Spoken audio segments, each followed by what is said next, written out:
Hey guys, I'm here at Caesarea by the sea, and actually these are the aqueducts that was built to bring water down to the city. The city probably was approximate about 40,000 people, and they know that by the auditorium size or the theater size. It was about that seated about 4,000 people, which basically they like to put probably a seat for every 4 people, so that's why they come up with the 40,000.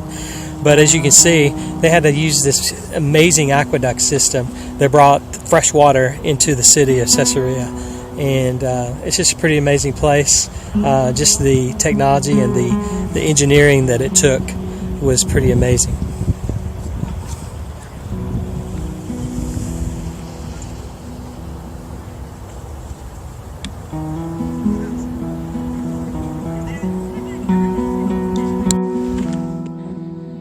We're now walking through one of the aqueducts.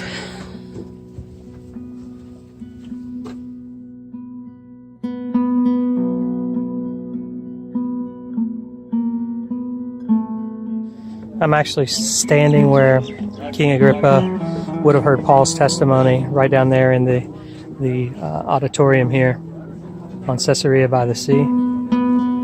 This was where he would have been basically giving his testimony in front of the king at the time. And of course Paul pleaded that he was a Roman citizen, and they took him to Rome, just like he had mentioned to Festus. But I'm here at Caesarea Maritima, which is by the sea, and I'm actually walking the Hippodrome. And the Hippodrome is a place where they would have chariot races for King Herod, and they would also have a lot of sporting events and things like that to entertain the crowd.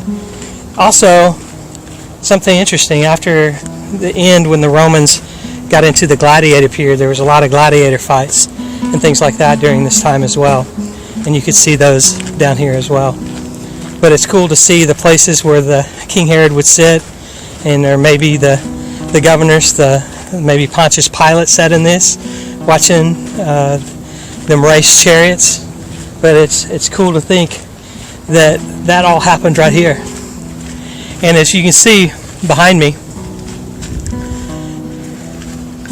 right over there, that's where King Herod's palace was, that he built for himself here by the sea.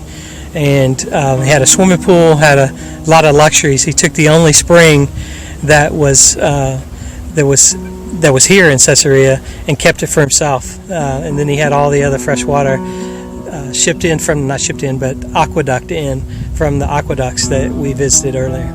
Really cool place. It's one of my favorite places here in Israel, just because this is where Paul was.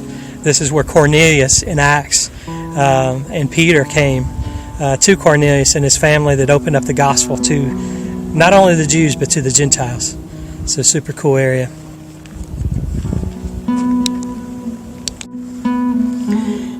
Here we are at the Hippodrome again. This would be where they would possibly do all their gladiator battles. It's also where the head officials would sit as they watched the event. And the finish line was right in front of their seating, so they got to see the best. Of course, they got the best seats in the house. So if you can imagine possibly all the people that was killed here. That's the other thing about this place, is the revolt happened here, the Jewish revolt, right after the Romans trashed the synagogue that was here. And so when the revolt started here, as you know, it ended in Masada. As the revolt ended here, there were thousands of Jews that were killed, not only here, but possibly in the auditorium where we were at as well.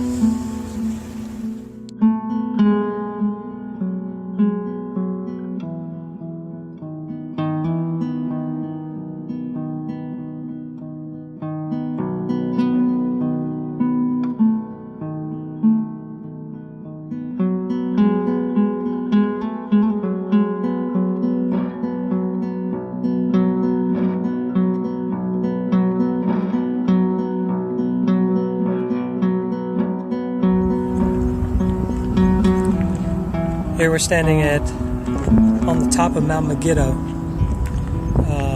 More wars have been fought in this area right here than any other place on the planet. And this is also in the book of Revelation. It's translated into Armageddon. And I can imagine how many rulers, including Solomon, including Egyptians, including the British, including so many countries. This has been built 25 times on top of each other. They've been conquered and rebuilt 25 times. But how many of those conquerors sat and watched their troops fight in a battle down here in the Jezreel Valley?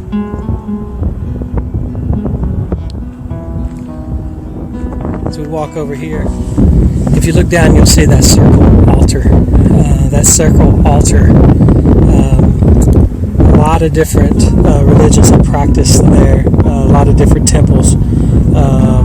And that's a lot of Canaanite worship, a lot of Baal worship. I can only imagine, if you know about Baal worship and being a fertility god, and just about how they worship Baal to be able to produce good crops. Baal was basically a god of thunder and rain, and so if he was pleased, then your crops got rain.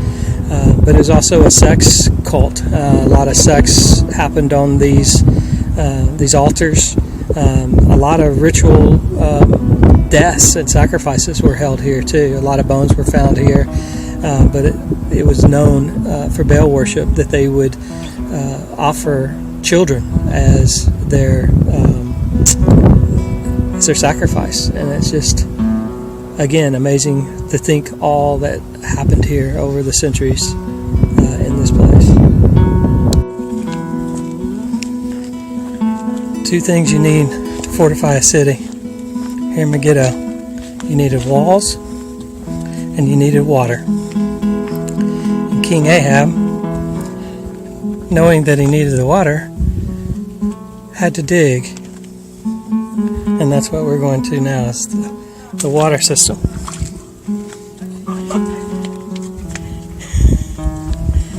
And my kid, Austin,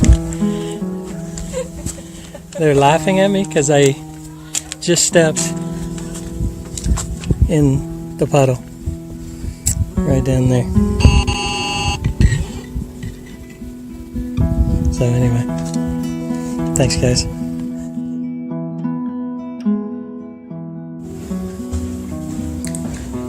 King Ahab had a lot of work to do. This is the tunnel to get the water from Megiddo.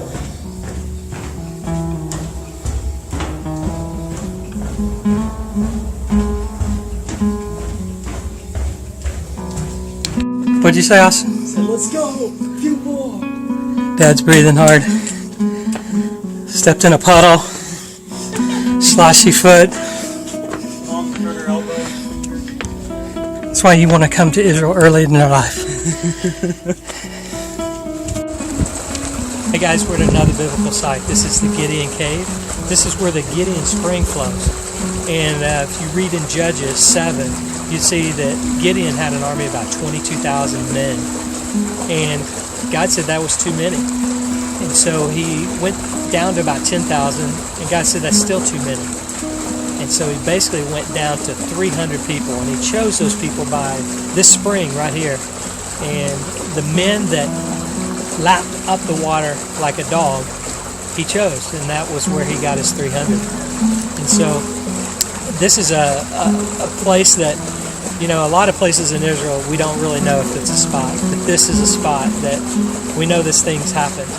And what does it tell me in today's world is that, you know, sometimes we can be outnumbered. We can look at odds and things that we don't think we can accomplish, but God loves that. He loves that challenge. It's going to make him great.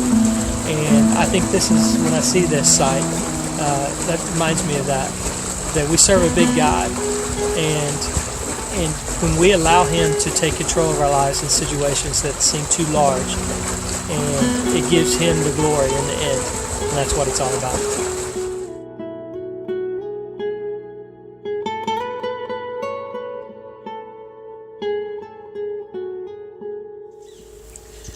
Hey guys, we're at another biblical site. We're actually in Dan, and when the tribes separated, when they came to the Holy Land, this was the area that he settled.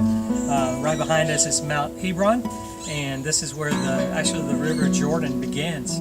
As the ice melts, it creates a flow, and it goes all the way down to the Dead Sea, to the lowest place on earth. This is significant here because at the end of Solomon's reign, he was doing things that made God really upset.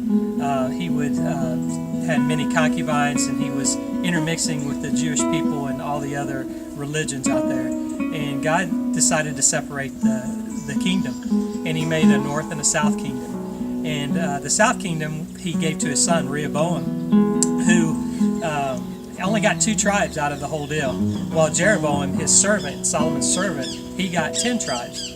And so when Jeroboam took over, he created 2 spots where he built golden calves so that they wouldn't have to travel to Jerusalem every time they wanted to make sacrifices. And so one of the spots is right here, right behind me, is where the golden calf would have been that people would have worshipped. The other one was in the town of Bethel.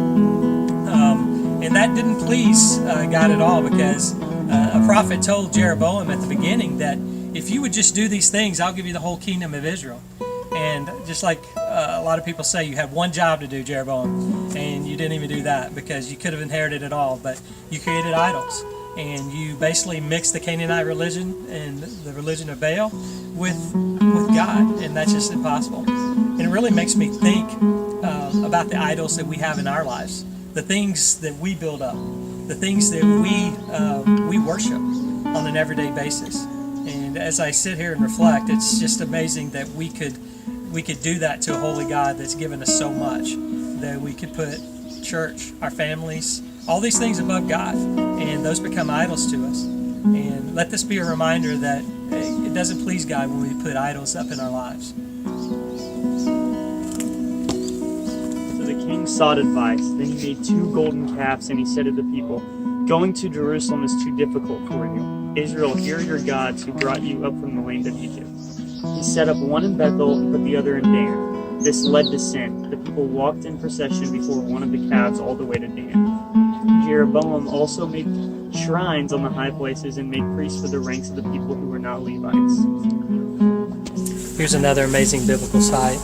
This is called the Abraham Gate. It's been preserved for 3,800 years. As you can see, it 47 different layers of brick, still well preserved. And Abraham and Sarah would have proceeded through that gate.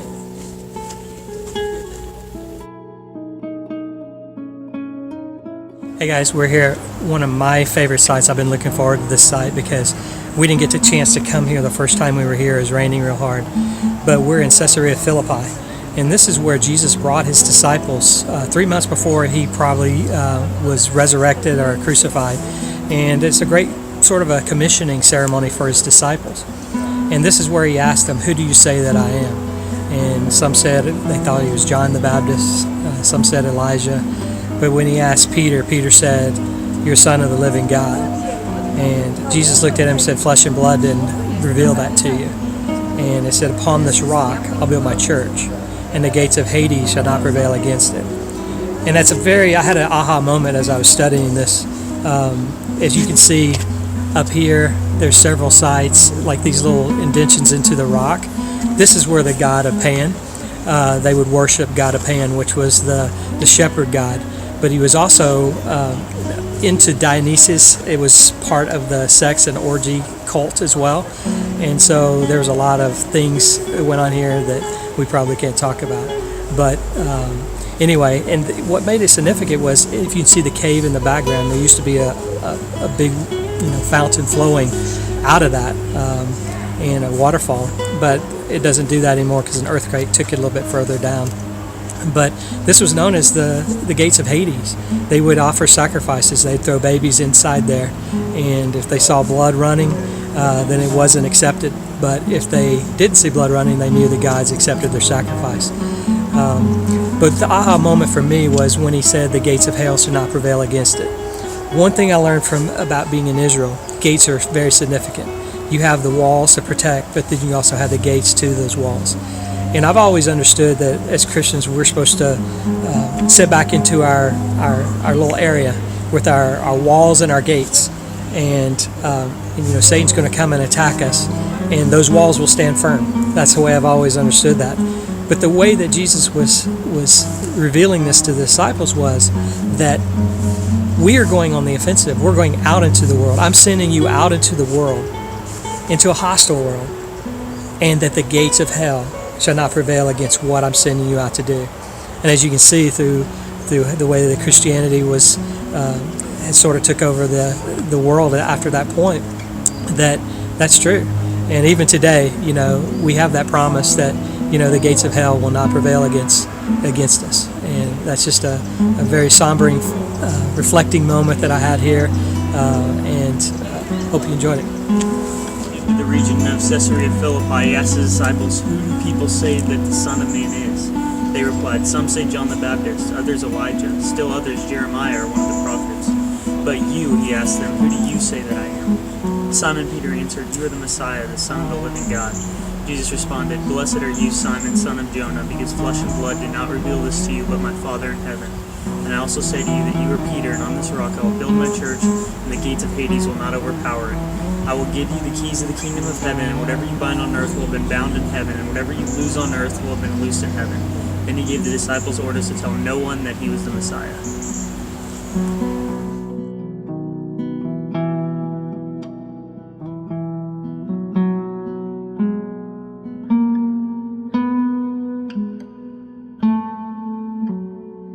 We're at another biblical site here. I'm in Kersey, which in the Bible, this is referred to as a place where Jesus came across the Sea of Galilee. And you probably see the Sea of Galilee in the background. It's receded quite a bit since the time of Jesus, but it would have been close to where we are right now. And this was a place where Jesus came over and saw the demon-possessed man. He was in a cave, and he'd been chained there, and he kept getting out of his chains and causing a lot of trouble. When Jesus came up to him, he said, "Don't harm me." He said, "Just cast me out into these pigs." And that's what Jesus did. He cast him out into pigs, cast the demons, actually legion, there was many demons, into the pigs. They ran off the cliff and went into the Sea of Galilee. Now for the Jewish people, the Sea of Galilee was known as the abyss. Water was not the Sea of Galilee was not known as a pleasant thing. Of course it did give them fish and some economy, but it was known as the abyss because of the storms that would come up just suddenly on this sea. The other thing I think is really notable in this place is the demon-possessed man wanted to go back with Jesus, and Jesus said, "No, go tell the others what has happened to you." And when Jesus returned, a multitude of people came and met Jesus because this man had told what had happened to him, and they saw a changed life. And I think it's testimony to us that one person can make a whole lot of difference if we come and we share the word with others and we share with them what Christ has done in our lives, that a multitude of people can be changed and whole communities can be changed. This area here we're talking about is called the Decapolis. The Jewish side was over on that side, Capernaum, Bethsaida, and Chorazin. That was known where all the Jewish people would congregate. It was also where a lot of the synagogues were, where Jesus taught. But it was also a place where a lot of rabbis were being taught. So to come over to the Decapolis side was sometimes looked down upon by the Jewish people. But Jesus came over, and as you see, lives were changed, and it's the first time really that it was spread to other people other than the Jewish people. We're here at Nazareth Synagogue. This is where Jesus, he proclaimed that he was the Messiah for the first time. And people weren't too happy. They said, "Isn't this Joseph and Mary's son?" And they basically tried to throw him off of the Mount Precipice, which we're going to be going to here in just a little bit. But he read Isaiah and made this proclamation right here in the synagogue. He came to Nazareth, where he had been brought up. As usual, he entered the synagogue on the Sabbath day and stood up to read. The scroll of the prophet Isaiah was given to him, and unrolling the scroll, he found the place where it was written, "The Spirit of the Lord is on me, because he has anointed me to preach good news to the poor. He has sent me to proclaim release to the captives, and rest, to proclaim the year of the Lord's favor. He then rolled up the scroll, gave it back to the attendant, and sat down, and the eyes of everyone in the synagogue were fixed on him. He began by saying to them, "Today, as you listen, this scripture has been fulfilled." They were all speaking well of him and were amazed by the gracious words that came from his mouth. Yet they said, "Isn't this Joseph's son?" Then he said to them, "No doubt you will quote this proverb to me, 'Doctor, heal yourself. What we heard that took place in Capernaum, do here in your hometown also.'"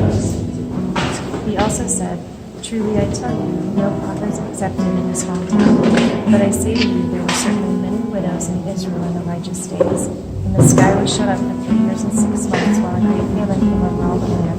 Yet Elijah was not sent to any of them except the widow of Zarephath in Sidon. And in the prophet Elisha's time there were many in Israel who had leprosy, and not one of them was cleansed except Naaman." When they heard this, everyone in the synagogue was enraged. They got up, drove him out of town, and brought him to the edge of the hill that the town was built on, intending to hurl him over the cliff. But he passed right through the crowd and went on his way. Those that know me know that I'm really scared of heights, so this is freaking me out a little bit. But anyway, I'm on Mount Precipice, and they were right outside of Nazareth. And this is where, after he made his proclamation to the synagogue, they brought him up to cast him down. In biblical times, when you would get stoned, is what the Bible said, they would throw you down a mountain and drop large stones on you, or they would throw rocks at you, either way. So this was one of the ways that they were going to Jesus, when he made his way through them, is what the Bible says. As you can see, we're short distance. We're short distance from Nazareth, as you can see the town. So this is a really cool site. It's a scary site, but it's one of huge biblical significance.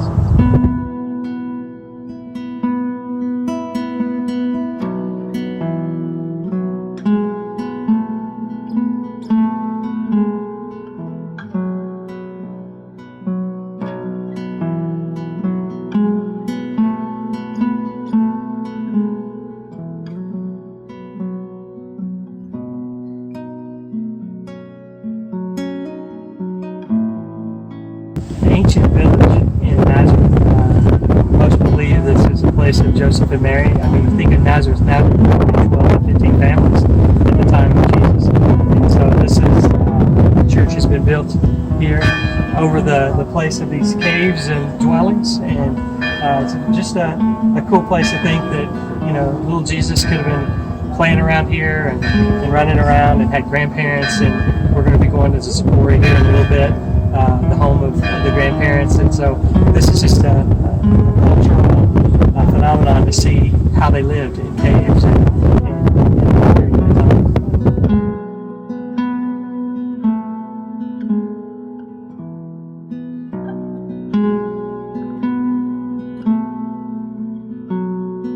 Hey guys, we're in Zipporah. We're about 3.5 miles outside of Nazareth. This would have been the place of Mary's parents, Anna and Joachim. And anytime you come to Israel, you gotta have an imagination of what things were like back in those times.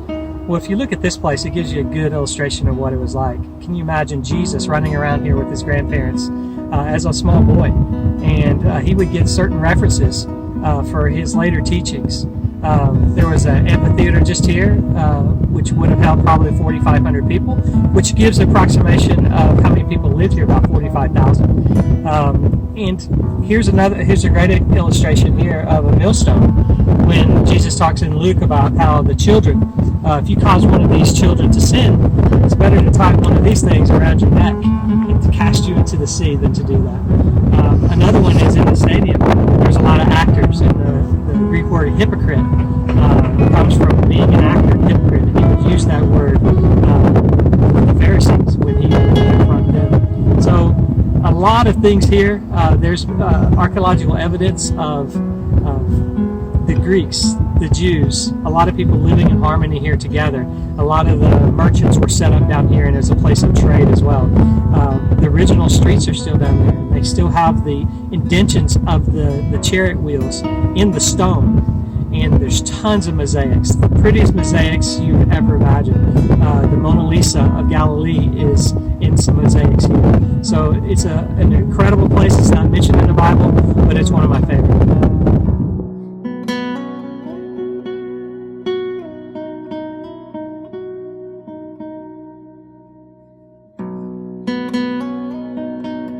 top of Mount Carmel. And if you know the familiar Old Testament story, this is where Elijah defeated the prophets of Baal. There's about 450 prophets of Baal, and they were experiencing a really bad drought. And so they were going to see which God could bring the rain. And they actually set up cut some calves up, and they put them on the altar. And the Baal prophets were dancing and cutting themselves and doing all sorts of things to try to get their God to set this altar on fire. Elijah's turn, he got up there, he poured water 3 times onto the altar, and actually dug a moat around it and put water in that as well. And when he called upon the Lord, it just consumed it all. And then he went down the mountain and slayed all the Baal prophets there. So really cool story about being up here. But there's also a lot of other things here. If we look over here, we can see the Jezreel Valley. The Jezreel Valley is also the part where Armageddon, Megiddo is where we were over there a day or 2 ago. This whole valley has seen more wars than any other place on the face of the earth. Dr. Anderson, who I was here with first, really thinks that airport right there, it's a military airport, thinks that might be the place that is a catalyst to Armageddon. I don't know if that's true or not, but it is a theory. And if you look at the he talked about, he sent one of his servants up, and he said 7 times, he goes, as he was praying on Mount Carmel, go over there and look at the Mediterranean Sea, and you will see a cloud coming. He sent him up 7 times. There isn't one. The 7th time they went over there, they saw a cloud. And of course, at the end of the story, it rained. It gave the people of Israel it was raining. Really cool place.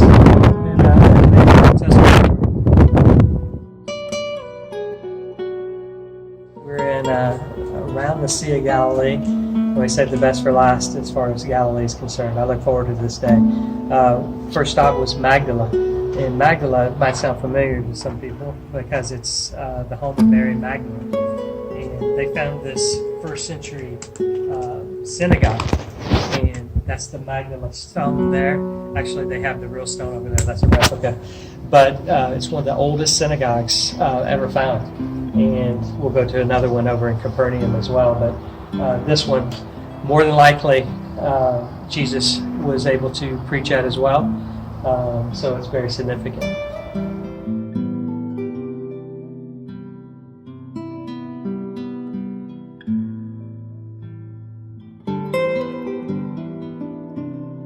We're at the Sea of Galilee here, and as you can see in 1 Chronicles 14:38, you see that there's a boat out there and a boat out there. Thank you guys so much. Hey guys, we're on the Sea of Galilee in a replica Jesus boat.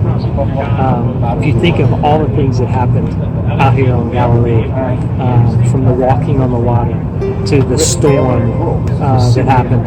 The last time we were here was this Sunday, and we went over to Capernaum, the home of Jesus, and it was a massive storm. And it really shows you how quickly, over the Golan Heights here, how storms can originate really quickly.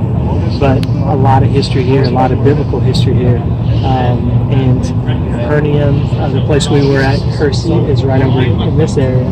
Capernaum and where Jesus was on this side. So spent a lot of time out here as fishermen, and it's very serene and tranquil. It's a fun, one of my most favorite places to be is out here.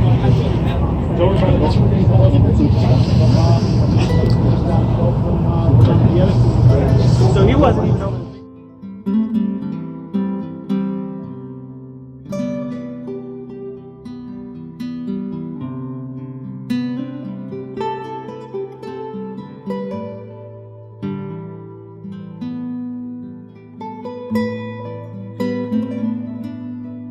Hey guys, we're at the Sea of Galilee. It's one of my favorite places. We're at Peter's Primacy. There's a church up this way where it commemorates the time after the 3rd appearance of Jesus to the disciples. They were about 100 yards out, and Jesus said, "Hey, you catching any fish?" and said, no, said, throw it on the right side. And they couldn't pull up the amount of fish that they counted. They finally did. And once that happened, Peter knew there was Jesus. So he started swimming all the way up to this area. They had breakfast out here. So it's just a cool place. This is also the place, the feeding of the 5,000. So many great events happened around this area.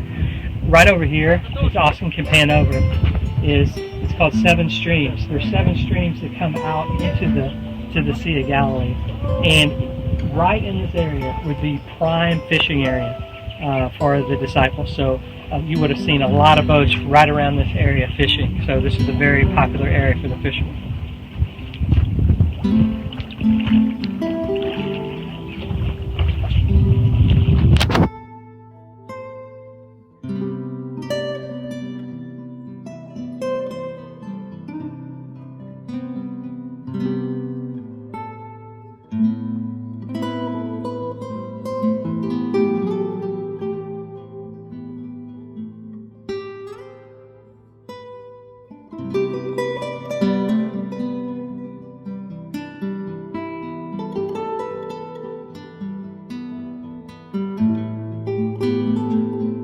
Capernaum. This is one of my favorite spots. 75% of all of Jesus' time happened in this triangle.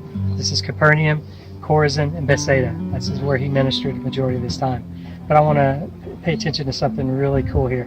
This white stone, it's actually called, it's an olive press, but the name for it in the Bible is Gethsemane. And if that sounds familiar, that's where Jesus prayed the night before he was crucified. And what had happened, you would tilt it back and you would put the bags of olives underneath there, and it would squeeze the olive oil out of it. And why is that significant? Because think about in the garden where he actually was pressed, so much pressure that he had for us, knowing what he had to do, and he actually sweat drops of blood. And that's just a really good picture of what happened that night. Guys, we're in the synagogue here at Capernaum. This is where Jesus did a lot of teaching. This is actually a replica of the synagogue that's built on top of where the original synagogue was. So this isn't the same one that Jesus taught in, but it was a replica of what it would look like. Synagogue was a place to hang out. It was a place of worship, of course, but it was also a place of justice where they'd make decisions. It was also a place of punishment where they would punish the people that had done wrong in the community, which Jewish people, community was a strong part of what they believed. If you think of the parables that Jesus taught, a lot of them were rabbinic teachings that Jesus changed. I'll give you an example of, let's say, the prodigal son. That was something that was taught by rabbis all around this area. But what Jesus did, he put a spin on it. The rabbis would have taught that when the son came back, the father slammed the door. And the community came to his side and said, what an amazing thing you've done. You've held community above your own son. That's so amazing. Well, Jesus turned that around where the man lifted his robe and ran toward his son, which was dishonorable for a Jewish person in that day. And he hugged him. He killed the fattest lamb or calf or whatever it was, and just showed honor to his son. And that's how he changed those parables that they would have taught around this area for many, many years. Another thing that happened here was the demonic man that was healed here. They came to Jesus at this time, and Jesus cast the demon out here. So a cool place of worship, but yet it was also a meeting place. Hey guys, we're here still in Capernaum, and this is believed to be Peter's house. How do you know? Well, most sites, the oral tradition was passed on, and then people would come and worship at the different sites. And then when they would worship at sites, they would leave some graffiti sometimes. And then when Constantine's mom, Helena, came over, that was a big part of where she went to all the different sites and tried to find the places that Jesus was crucified and where he grew up and that. And then churches were built onto those sites. And so to see a church or to see where people worship was a great way to find out. But this is where the man was lowered down into Peter's house, and Jesus healed the paralytic because there wasn't enough room. And it showed a lot of faith that his friends would lower him down into that roof. and this is where that supposedly happened.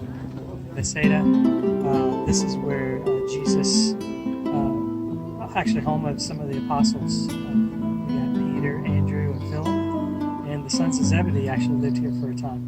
So a lot of people wonder how Jesus could feed the 5,000 here, how he walked on water here, because the Bible says so. But a lot of people believe that the River Jordan runs through this area right here, that the Sea of Galilee would actually be out into this area, that it's receded that much because of earthquakes and various things. So this is a place, part of that triangle we talked about.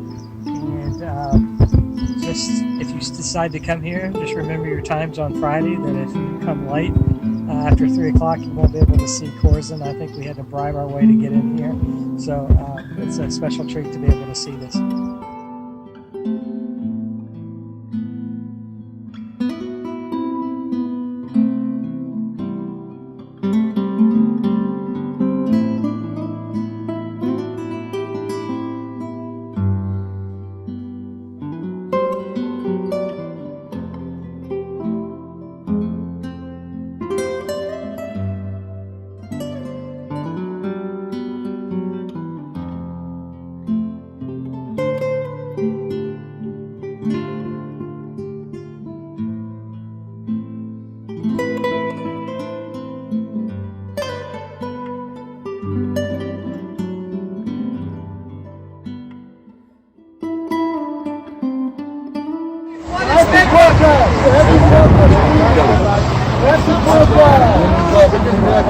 Okay, are you ready? Hold tight. Yes, ready.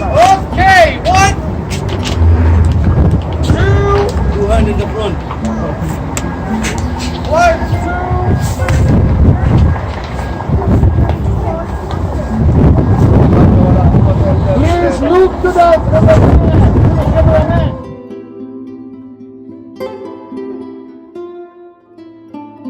Hey guys, here I am on top of Mount Olives.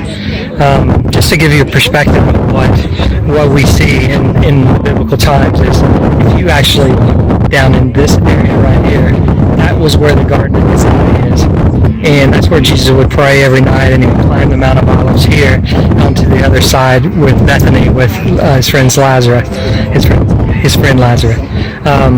And if you look at, this is where the Holies of Holies, the temple would have been. Now there's a Muslim temple. The temple, Dome of the Rock, is there now. The southern steps we'll go to are right over here. This would have been some of the original steps that entered to the temple area. There was a lot of mishpas there where the apostles did in Acts when they were baptizing people. They were baptizing them there. Definitely apostles would have been on those steps, would have been coming in and out of the temple from there. Another couple cool spots, I think, are this whole valley is called the Kidron Valley. Over here is the Hinnom Valley, if you see that green area there. And that was a place where it was always on fire. They would burn their trash there. The dead people would, they'd cast there. That they couldn't afford, a place to be buried. It was rumored that John the Baptist killed himself there. And if you can see right there, that's Caiaphas's palace. And so Jesus, when he was crucified, he would have been arrested in here, taken all the way down the Kidron Valley into Caiaphas's palace, where we'll go a little bit and you can see the dungeon there where he was possibly flogged for the first night. So a lot of cool things, but it just gives you a perspective of what we see. Another amazing place is this right here. It's the Eastern Gate, or what they call the Golden Gate. And that is the place where Christ will return according to Scripture. So it's been sealed up, but several tries to maybe unseal that, but it's always been sealed. So that's another key area there.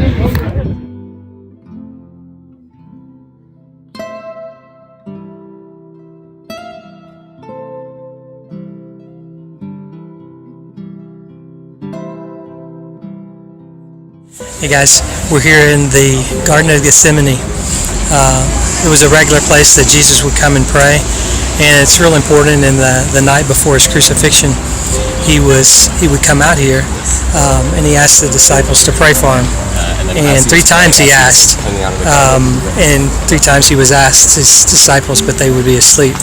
And he actually sweat drops of blood, which the church commemorates here by a big bedrock where he did that. I think it's important what I said earlier about the olive press. The name of it is actually Gethsemane, and what you do is you squeeze 3 times the bags, 1 for the virgin oil, 1 for the middle range oil, and then 3 for like the garbage oil that burns your lamps and used for other various things. And so I think it's ironic that he asked 3 times for the disciples to pray with him, and 3 times he was pressed even harder. So very symbolic.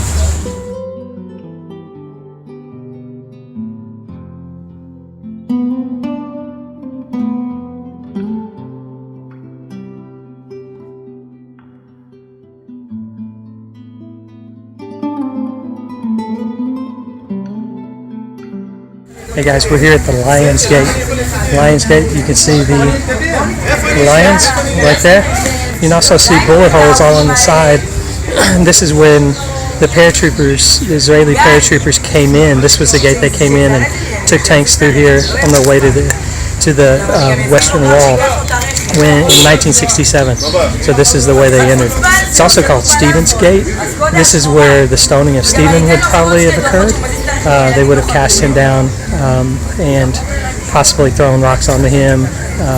Paul would have been here as well. So, the Pool of Bethesda, which is mentioned in the Bible in John 5, and this is where Jesus healed the paralytic who had been sitting there for more than 38 years.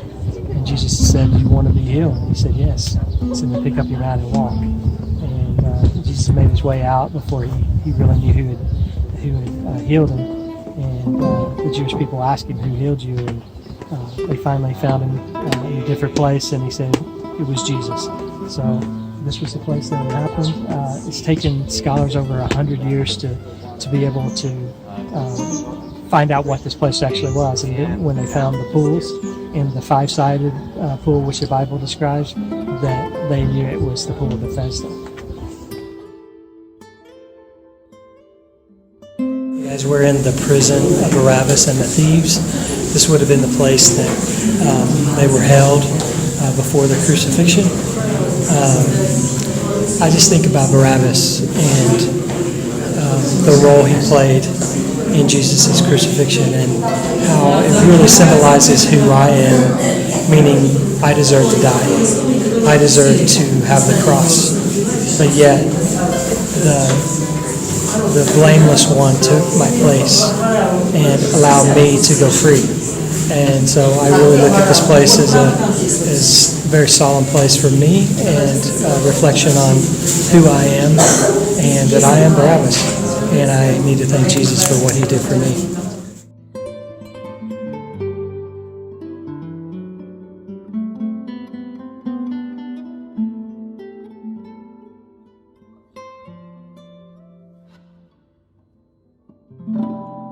Hey guys, I'm here at the Holy Sepulchre, and I mentioned the other day about how when you're looking for actual sites, what Queen Helena did when she was here is look for places where people were worshiping and leaving marks. And here are some examples of the crosses on the walls.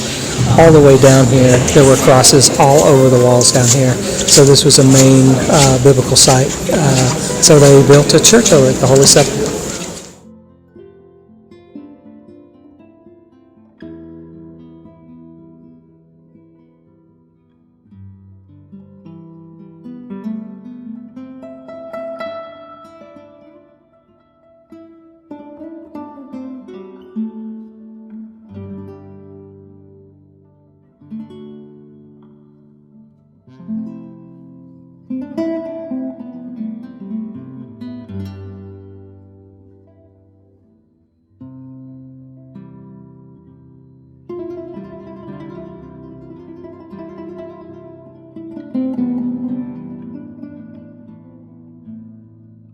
front of the Eastern Gate, which is here. It's been blocked off for many years under Suleiman's reign. And what's interesting is this is not the original Eastern Gate. A guy by the name of Jim Fleming was doing some work here, archaeological work as a master's program, and fell into one of these tombs. And there was a mass tomb underneath. They have bones, and they have a picture of the Ark of the top of that. So you can actually see that if you want to go online and look at that picture. It's pretty cool. But he came the next day, and this is the Muslim graveyard here, and they had actually already sealed it up. So there was, other than that picture he took, there was really no proof. But what's significant about that is it really showed that they built gates on top of gates. So that was a pretty significant find there.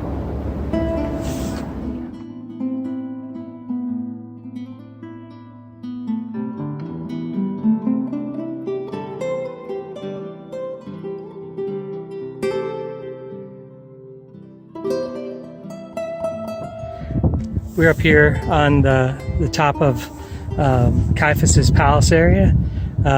Jesus would have been brought from the Garden of Gethsemane. This is the Mount of Olives here. The garden was right here. He would have been brought, and we'll show you the exact steps that he was probably brought up on as we entered the church. Also, this is the dung gate here. This is where if you entered that gate or exited that gate, you would be faced with this incredible smell, and that comes from this valley right here, which we call the Hinnom Valley, and it's this green area all up in here. And this is supposedly where Judas killed himself. This is where they would have been burning constantly their trash, their bodies, that people that couldn't afford tombs, things of that nature, are the people that were crucified. So this gives you a different perspective. Come back over here. Right down here, we'll be going there today, but that's the city of David, and we'll be taking Hezekiah's water tunnel, which comes all the way down here, and will end at the Pool of Siloam. So this will give you a southern perspective of what the old city.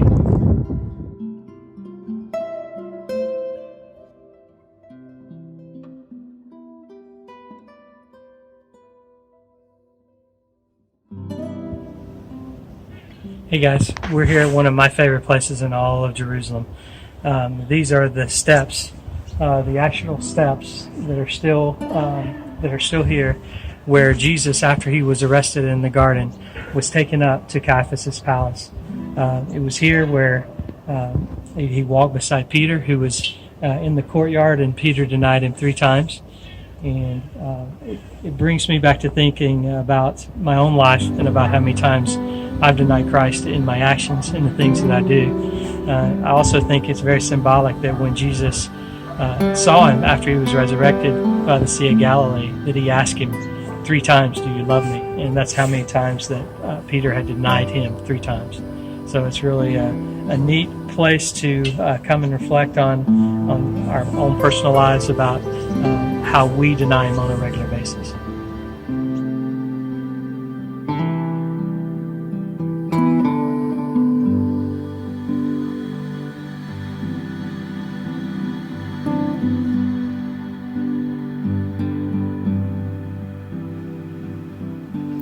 Hey guys, I'm here alone in where Jesus would have been taken the night after he was arrested in the Garden of Gethsemane. He would have probably been tied there and beaten, and after that he would have been lowered into a holding cell, which I'll show you later, for the rest of the night before they took him to Pontius Pilate. But just I don't know how to explain the emotions that you would have in a place where he knew what was coming. He had just been denied by one of his best friends. Just the amount of mental torture that went along with what he was enduring. This would have been also the place in Acts where John and Peter would have been held for preaching the gospel. Here's the dungeon that Jesus was lowered into by ropes from his arms that night before he was taken to Pontius Pilate the next day. This would have been a holding area. As you can see, the Byzantine crosses there. It's a place of worship after I think the Byzantine church was built on top of this at one point.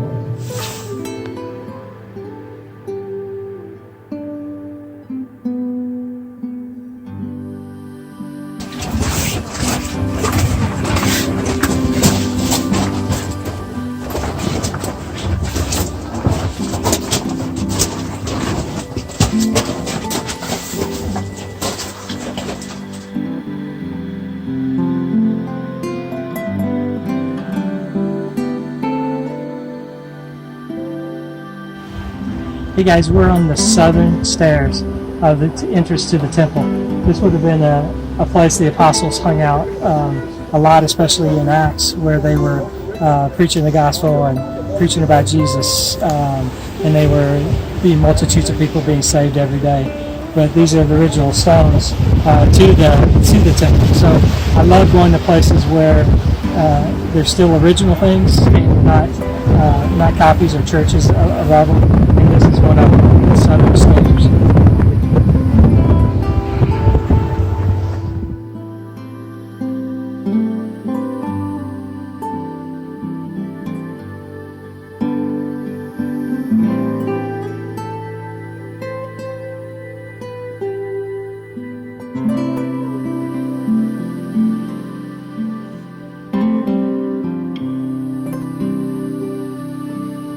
This is a place we've waited to save for last here in Jerusalem, but it's the Garden Tomb. As you can see, we're going in and it's empty, and that's what we celebrate every Easter. The other thing that I think is really remarkable about this place is, I mean, the way they buried people in those days was they would put them in a tomb for a year, and then they would come and get their bones and put them in an ossuary and then put them outside somewhere. So in a family tomb, which this is, there were 3 spots, and they actually had to carve one spot out because of the size of possibly Jesus was different than the size of the family of Joseph of Arimathea. So really interesting. This is what Protestants believe is where Jesus was buried. There's many others that believe the Holy Sepulchre. So I'll let y'all decide on that one, but this is, in my mind, what I picture.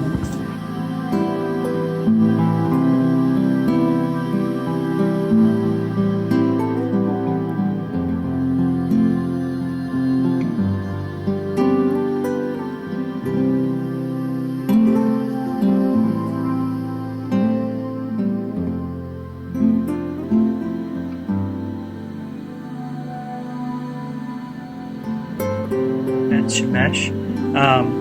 Bet, anytime you hear that, let's say Bethlehem, it means house. Bet means house. And so Bethlehem is house of bread. And I think it's pretty cool because the Hebrew language is so picturesque in the fact that the house of bread, Jesus, who was the bread of life, come from the house of bread. That's where he was born. So I think that's pretty cool. Bet Shemesh means house of the sun. But we're here in front of a fig tree. And if you remember the story of Jesus where he cursed the fig tree, and this is the reason, because figs are pretty interesting in the fact that their leaves and the figs grow at the same time. And so if you got a bunch of leaves and no figs, that's what happened when Jesus cursed it, because it's very symbolic of our Christian walk when we have maybe all the showings of being a Christian, but yet we're not bearing the fruit.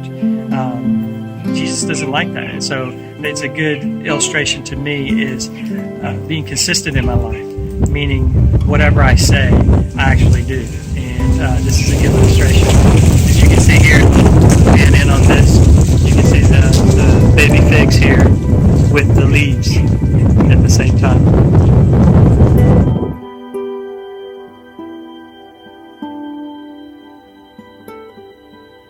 Guys, an unusual sighting here. This is a Roman mile marker, and in Matthew, where Jesus talks about going the extra mile, if the Romans force you to take their stuff for a mile, go 2 miles. And as you can see, there's a well right next to it. This has been a big place of congregation where people will be drawing water and those kind of things, but very rare to see these. Okay, super excited about this site. This is the Valley of Elah, which is mentioned in the Old Testament. This is where David, this wadi right here, would have been where he gathered his 5 stones to kill Goliath. The Philistines would have been camped in this area over here. The Israelites would have been more into this area on this mountain on this side, and there's a big valley that runs between them. But this is the place that is presumed to be the place he picked up the 5 smooth stones. Why did he pick up 5 smooth stones? Nobody really knows. Some think it might be to the Goliath brothers as well, because he had 4 other brothers, according to the tradition. The other thing is, every time I've heard this story, I've always thought about, God giving David the power to be Goliath. And that's true. He did give him that strength. But a lot of times, as Jernigan mentioned in his sermon we just heard before I left, gives it another perspective that, David symbolizes God and that he is fighting our battles for us. And we are the Israelites. And we got motivated once, if you read the scripture, how excited the Israelites became after David slew Goliath. And a lot of times we try to do things in our power, and it's just not good enough. And so that's why we want God to fight our battles, and it's through God's power that we overcome the Goliaths in our life.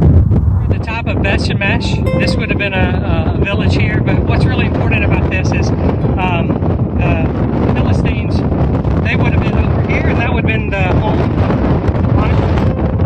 And over here would be some of the Israeli camp, the camp, the Zorah, where Samson was from. So as you can see, it's just a short distance from the 2 of them. Now, when the Philistines captured the Ark of the Covenant, they started getting plagues. They started getting sores on their bodies and stuff. So what they did is they tied the Ark of the Covenant to cows, and right through this Sorek Valley here is where they would have taken the Ark of the Covenant, and they would have pulled it right through here.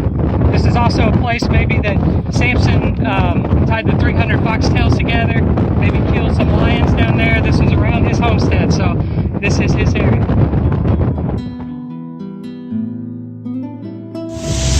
Hey guys, we're at one of the most authentic sites in all of Jerusalem, and we just were at Jacob's Well.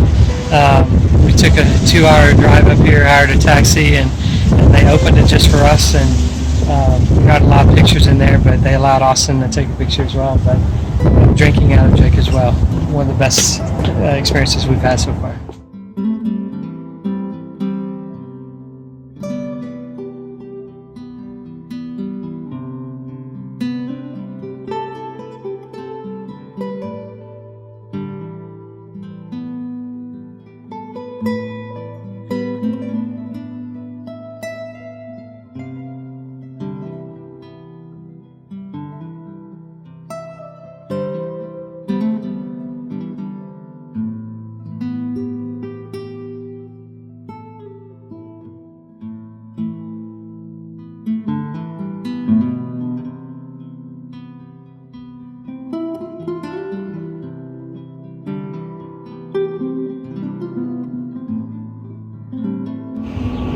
We're here at the Elijah Spring in Jericho, and when Dr. Anderson took us here the first time, it was amazing. He's talking about the Good Shepherd and how he would take him to a place of still water. And in Psalms it talks about the still water, and he wouldn't lead his sheep to a place where it's running. And we always wondered why. Well, if you look down here, where the water's running, they're leeches. These are leeches. And so when the sheep would come and graze by the water that was running, the leeches would crawl up their nose and suffocate the sheep. And so that's why it talks about the Good Shepherd leading you to the still water. Fascinating. We're at the Shepherd's Field, and this is one of the original caves that was found. If you look up at the top, you see the black soot. That would have been where they would come in here and keep their sheep at night. Also build fires and things to keep themselves warm. There are also holes in the top, which is to release a lot of the smoke and stuff like that. But there's also rumor that that's how they saw the angel. So it's a really cool place. This is where they would have kept the purest of the pure sheep, since they were only about 4 or 5 miles from Jerusalem. And so you would think about sheep being way out in the wilderness, but this is where they kept the temple sacrifices, the whitest of the sheep, the best that they had of each flock. So this would have been the area and the surroundings, and just a cool place to be.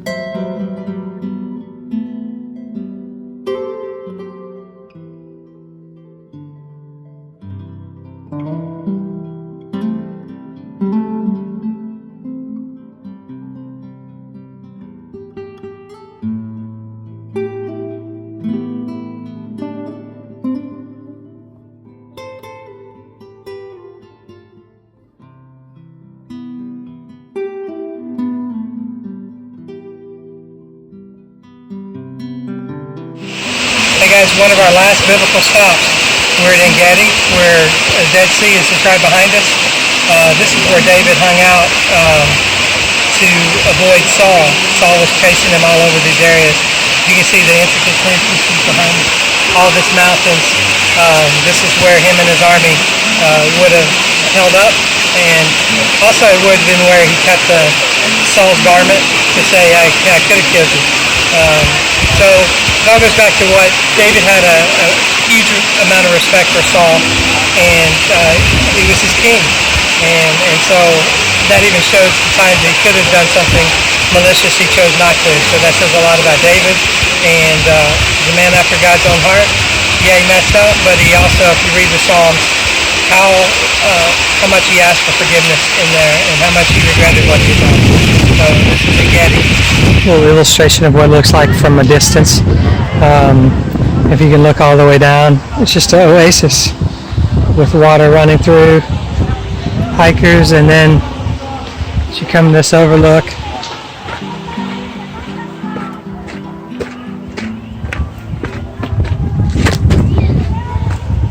you fall off. No. You see the Dead Sea ahead of you.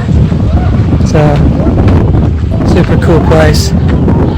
I think Austin and Tracy and those guys went up here. So might be I'm a little bit scared of heights.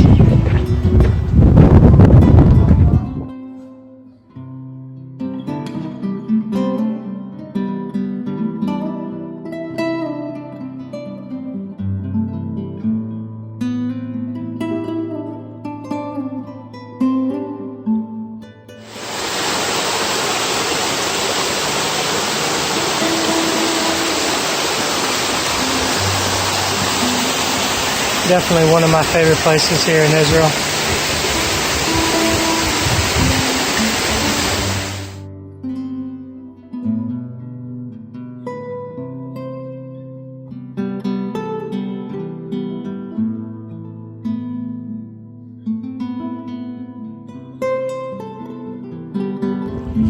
Got it.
Hey guys, we're here at the Red Sea.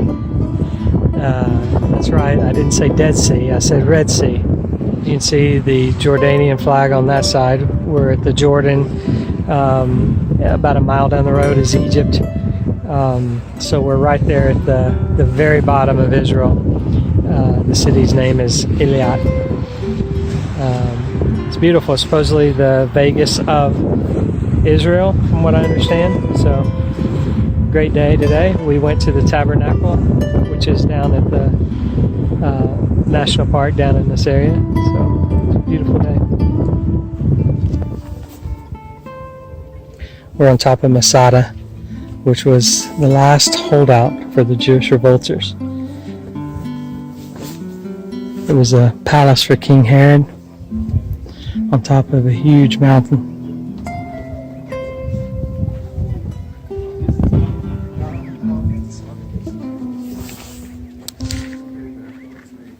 They all killed themselves, about 600 or 700. I'll show you the siege wall in a minute. That's how the Romans made their way, but the 10th Legion had built a wall all the way around Masada, and they finally built a siege wall and built a ramp and burned the wall, which was made of wood, and they knew that they were going to get attacked the next day, so instead of being held prisoner, they decided to all cast lots and kill their families and everybody up here. As you can see, one of the first things the Romans did was build a wall around the whole place that they were trying to capture. You can see the encampment down there, but you can also see the walls they tried to build. You can even see them a little bit further down here. You can see there. They wanted to make sure nobody escaped. We're here on the northern side of Masada. As you can see down there, that's where one of the Roman encampments were. But if you pan over here, you can see the actual siege wall, which they built to come up to break the gates.